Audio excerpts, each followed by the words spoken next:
তালের সময় আর তালের পিঠা যদি না বানাই তাহলে কেমন করে হয়? বাড়ির সবাইকে তো তালের পিঠা বানিয়ে খাওয়াতে হবে। হ্যালো, আসসালামু আলাইকুম। কেমন আছেন আপনারা? আই হোপ ভালো আছেন। আমিও আপনাদের দোয়ায় ভালো আছি।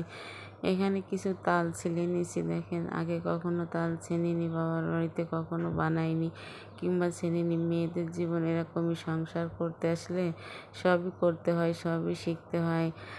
আমি যখন পারতেছি না তখন কি আর করা, তখন একটা তালের সাথে যখন যুদ্ধ করে হেরে গেলাম তখন এক চাচি শাশুড়িকে ডেকে নিয়ে এসে তার দিয়ে তাল ছেনে নিলাম।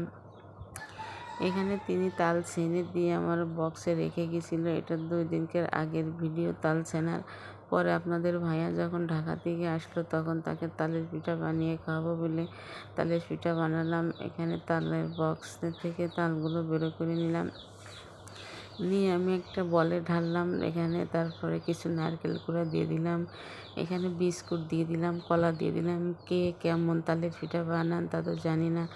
আমি দেখেছি অনেক অনেক পরিবারে দেখেছি যারা তালের পিঠা বানায় শুধু তাল আর চিনি দিয়ে, আর হয়তো একটু নারকেল দিয়ে বানায়। কিন্তু আমার কাছে মনে হয় কি যে ওই তালের পিঠা থেকে আমি এখানে বিস্কিট, কলা এইগুলো দিয়ে তালের পিঠা বানাই। আপনাদের ভাইয়া আমার হাতের এই তালের পিঠাটা খুব পছন্দ করে।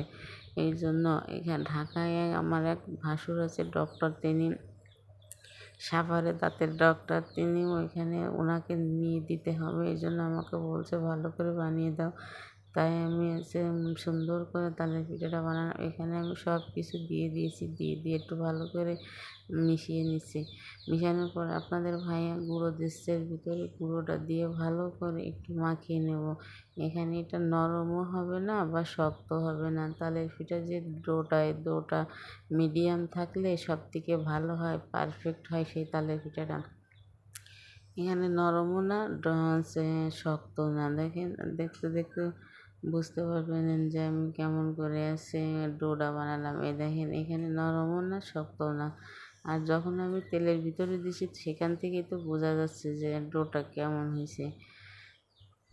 আর এই একটা পিঠে ফুলে কত বড় হবে। এর ভিতরে শুধু বিস্কিট, কলা এইগুলো দেওয়ার জন্য তালের পিঠাটা বেশি মজা হয় কিংবা ফলে। আমার ঘরে বিস্কিট বেশি ছিল না, তাই আমি 3 পিস মতো বিস্কুট দিয়েছি। কেন, এতে যত কলার পরিমাণ আর বিস্কিটের পরিমাণ বেশি দেওয়া হবে তখন তালের পিঠাটা আরও বেশি সুন্দর হবে। আমার পিঠা বানানোর রেসিপিটা যদি আপনাদের ভালো লাগে তাহলে আমার ভিডিওটা আপনারা একটু শেয়ার করে দিবেন, ফলো করে দিবেন আর লাভ রিঅ্যাক্ট দিবেন।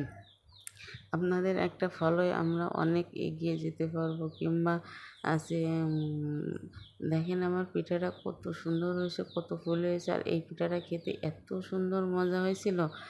আল্লাহ হাফেজ।